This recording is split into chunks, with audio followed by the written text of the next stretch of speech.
3 मूर्ख बंदरों को मिला जादुई केले का पेड़। एक बार की बात है, एक घना जंगल था। जंगल में पिंटू और टिंकू और चिंटू नाम के 3 मूर्ख बंदर रहते थे। तीनों मूर्ख थे पर अपने आप को बड़ा होशियार समझते थे। तीनों बड़े ही अच्छे दोस्त थे। तीनों ने जंगल में इतना उधम मचा रखा था कि सारे जानवर इनकी मूर्ख हरकतों से तंग आ चुके थे। एक दिन तीनों जंगल में घूम रहे थे कि तभी उनकी नजर लोमड़ी और हिरन पर पड़ती। वो तीनों उन दोनों के पास जाते। अरे अम्मा, मर गई रे, हाय ये दर्द। अरे लोमड़ी बहन, तुम तो एक नंबर की बुद्धू हो, तुम्हें तो ठीक से रोना भी नहीं आता। और नहीं तो क्या, जिंदा है और कह रही है कि मैं मर गई, बेवकूफ कहीं की। ये सुनकर लोमड़ी को बहुत गुस्सा आता है और वो कहती है, देखो तुम तीनों अपनी बकवास बंद करो। एक तो मेरे पैर में कांटा चुभा है और दर्द के मारे मेरी जान निकल रही, और तुम होगी। अरे चिंटू देखना, लोमड़ी के पैर में कितना बड़ा कांटा चुभा है, कैसे इस कांटे को निकाले मेरे तो कुछ समझ में नहीं आ रहा। और ऐसे वक्त पर उल्लू वैद भी जंगल में नहीं है। अरे इसमें परेशान होने वाली क्या बात है, हम तीनों अभी लोमड़ी का ये दर्द ठीक कर देते हैं। सच में चिंटू, मैं तुम तीनों का ये एहसान कभी नहीं भूलूंगी। अरे पिंटू, जल्दी से एक बड़ा सा मोटा सा डंडा लेकर आ। डंडा? डंडा किस लिए? पिंटू डंडा लेकर आता है। हम इस डंडे से तेरे पैर में जोर से मारेंगे, तेरा पैर टूट जाएगा और कांटा भी निकल जाएगा। ये सुनकर लोमड़ी और हिरन के तो होश ही उड़ जाते। अरे बेवकूफ, ये क्या कर रहे हो तुम दोनों? अरे हिरन, चल भाग यहाँ से। ये कहकर लोमड़ी डर के मारे वहाँ से लंगड़ाते लंगड़ाते भाग जाती है। अरे लोमड़ी बहन रुक जाओ, देखो डरने की कोई बात नहीं, तुम्हें कुछ भी नहीं होगा, बस एक ही मारूंगा जोर का और तुम्हारा सारा दर्द गायब। पर लोमड़ी थोड़ी ना रुकने वाली थी। अरे तुम तीनों ने बेचारी लोमड़ी को भगा दिया, तुम लोग सुधरोगे नहीं। वैसे मुझे भी और कई काम है, चलती हूँ मैं। ये कहकर हिरन भी वहाँ से चली जाती है। अरे आजकल तो अच्छाई का जमाना ही नहीं रहा। वैसे चलो चलते हैं, सुना है खरगोश के पास बहुत सारे मीठे गाजर पड़े हुए हैं, चलो खा के आते हैं। यूं वो तीनों आए दिन जंगल में किसी न किसी को परेशान करते या फिर उनका भोजन चुराकर खा लेते। ऐसे ही एक दिन वो हाथी के गन्ने चुराकर भाग रहे थे कि हाथी उन्हें देख लेती है और उनका पीछा कर दिया। वो तीनों भागते भागते जंगल की काफी दूर निकल जाते। अरे बाप रे, अब मैं और नहीं भाग सकता। वैसे हम इतनी तेज क्यों भाग रहे? वो पर्वत थोड़े ना हमें पकड़ लेती। यूं वो तीनों हंसने लगते। अरे लगता है भागते भागते हम जंगल से काफी दूर आ गए हैं। वो इधर उधर देखने लगते कि तभी उनकी नजर एक केले के पेड़ पर पड़ती है। अरे वो देखो केले का पेड़, चलो उस पर चलते। तीनों पेड़ के पास जाते, पेड़ पर एक भी केला नहीं था। अरे हम तो बेकार में ही यहाँ आ गए, इस पेड़ पर तो एक भी केला नहीं है। चिंटू ये बोल ही रहा था कि तभी वहाँ एक आवाज आई, तुम तीनों का स्वागत है। अरे कौन है यहाँ, दिखाई क्यों नहीं देता? घबराओ नहीं, मैं एक जादुई केले का पेड़ हूँ। एक मुनि के श्राप की वजह से कई सालों से मैं यूं बिना फल के जी रहा हूँ। मुनि ने कहा था कि कोई भी जानवर मेरे करीब नहीं आएगा, और अगर आया तो मैं श्राप से मुक्त हो जाऊंगा।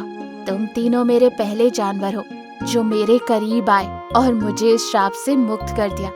मैं तुम तीनों की कोई एक इच्छा पूरी करूंगा, कहो क्या है तुम तीनों की इच्छा? ये सुनकर तीनों खुश हो जाते। अरे ये तो सोने पे सुहागा हो गया। देखो मैं तुम्हारी कोई एक इच्छा पूरी कर सकता हूँ, इसीलिए इच्छा जो भी हो सोच समझ कर मांगना। वैसे हम तीनों बहुत होशियार हैं, हमें सोचने की जरूरत नहीं। देखो हमें इतने सारे केले देना कि हम बस खाते ही रहे, हमारा पेट तो भर जाए पर हमारा जी ना भरे। सोच लो, फिर पछताना ना पड़े। अरे केले खाते खाते कौन पछताता है, हमारी तो यही इच्छा है। ठीक है, तुम्हारी मर्जी, पर याद रखना अगर तुम लोगों ने केले खाना रोक दिया तो तुम्हें सजा मिलेगी। अरे जब हमें मीठे केले खाने को मिल रहे हैं तो भला हम क्यों खाना रोकेंगे? तुम भी ना बड़े ही मजाकिया। टीकू के कहते ही पेड़ पर ढेर सारे केले आ जाते। ये देख चिंटू, पिंटू और टीकू काफी खुश हो जाते और केले खाना शुरू करते थे। वो केले खा खा कर अब थक जाते।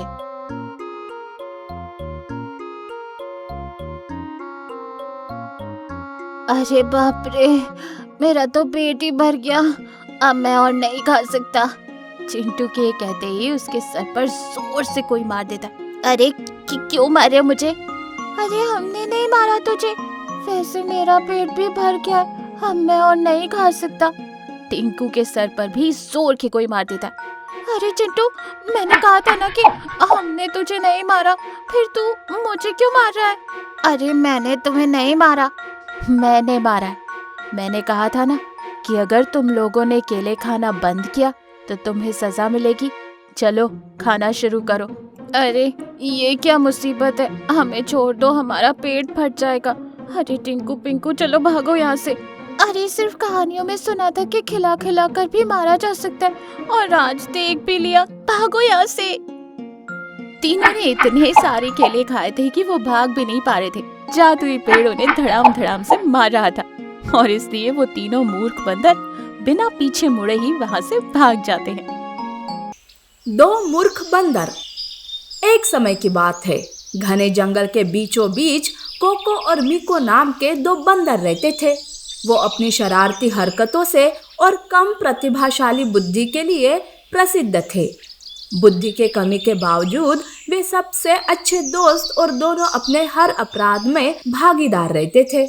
एक दिन जब जंगल पक्षियों की चहचहाट और पत्तियों की सरसराहट से गूंज रहा था, कोको और मीको एक पेड़ की शाखा पर लेटे अपना आलस निकालते हुए आराम कर रहे थे कि तभी कोको अपना सर खुजाते हुए कहता है, अरे यार मीको, मैं उब गया हूँ और बोर हो रहा हूँ, चलो आज कुछ तूफानी करते हैं। तब मीको जो केला खाने में व्यस्त था, वो केला खाते खाते ही कहता है, हाँ हाँ क्यों नहीं, चलो कुछ नारियल ढूंढते हैं, वैसे भी केले खा खा के अब मैं बोर हो गया हूँ। अरे लेकिन जहाँ नारियल का बगीचा है, सुना है वहाँ कोई पहरेदार है। वो तो एक बेवकूफ गोरिल्ला है, उसे हम आसानी से बेवकूफ बना सकते हैं। तुम डरो मत, बस चलो चलते हैं। इसके साथ ही दोनों बंदर पेड़ों से कूदते हुए उस नारियल के बगीचे की तरफ निकल गए।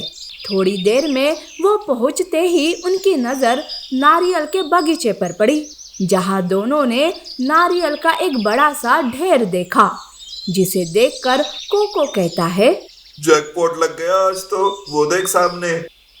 अरे कोको, चल अब देखता ही रहेगा क्या, जल्दी से जितना उठा सकते हो उठा लो और भागो यहाँ से।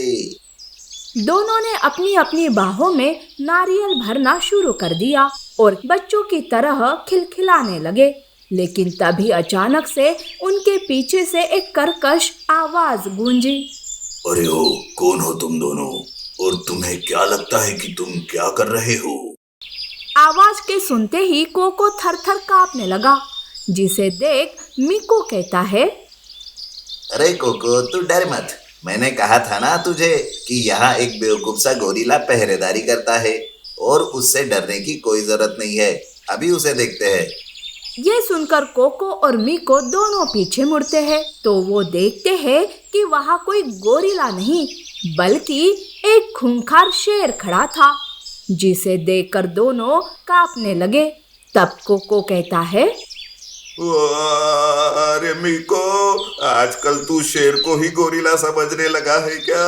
अरे ये शेर है, शेर कोई गोरिल्ला नहीं। अरे ये तो शेर है, लेकिन भरोसा कर यहाँ पहरेदार एक गोरिल्ला ही था। ये शेर कब से यहाँ ज्वाइन हुआ मुझे भी नहीं पता। मीको के बच्चे, आज तो तूने मरवा दिया रे। शेर महाराज, यहाँ तो कोई बेवकूफ सा गोरिल्ला पहरेदार था, वो कहाँ गया?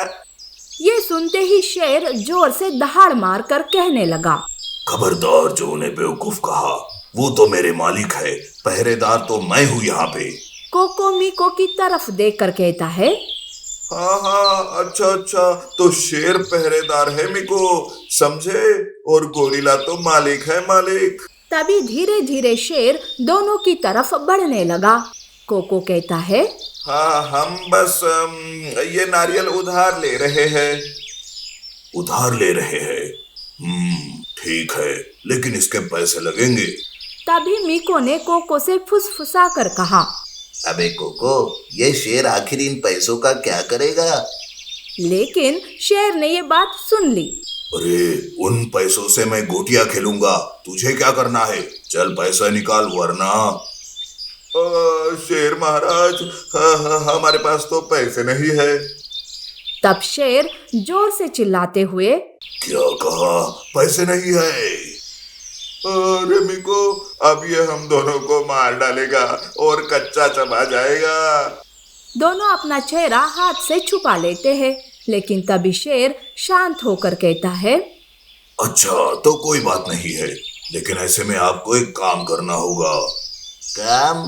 अरे कोको, क्या शेर ने काम कहा? हाँ मिको, सही सुना तूने, लेकिन शेर भाई हम बंदर है, हमें तो कोई काम नहीं आता। शेर ने फिर से दहाड़ मारी और कहा, मैं पहरेदार हूँ, इसका मतलब मैंने शिकार करना छोड़ दिया? ऐसा बिल्कुल भी मत समझना। चलो, अब सामने पड़े खजूर के ढेर से खराब खजूर को चुनना शुरू करो। शेर काम बताकर वापस जाने लगा। कोको और मिको ने एक दूसरे को देखकर और थर-थर कांपते हुए पूरा दिन खजूर निकालने में बिताया। जैसे ही सूरज डूबने लगा, शेर वापस लौटा और पाया कि काम आधा अधूरा है। तब वो बहुत नाराज हुआ। तुम दोनों बेवकूफ हो, तुमसे काम करवाना ही मेरी गलती हुई। चलो, अपने नारियल उठाओ और चले जाओ यहाँ से। ये सुनते ही कोको और मिको ने नारियल उठाए और जंगल में भाग गए। वे तब तक नहीं रुके जब तक अपने ठिकाने पर नहीं पहुँचे, लेकिन जैसे ही वो अपने पेड़ पर वापस आए, ठीक है, कोई बात नहीं, जान तो बच गई। हाँ, लेकिन अगली बार हम केले ही खाएंगे। नारियल खाने का तो मेरा इंटरेस्ट ही मर गया। कोको और मिको दोनों एक दूसरे की तरफ देखकर अपनी बेवकूफी पर जोर जोर से हंसने लगे।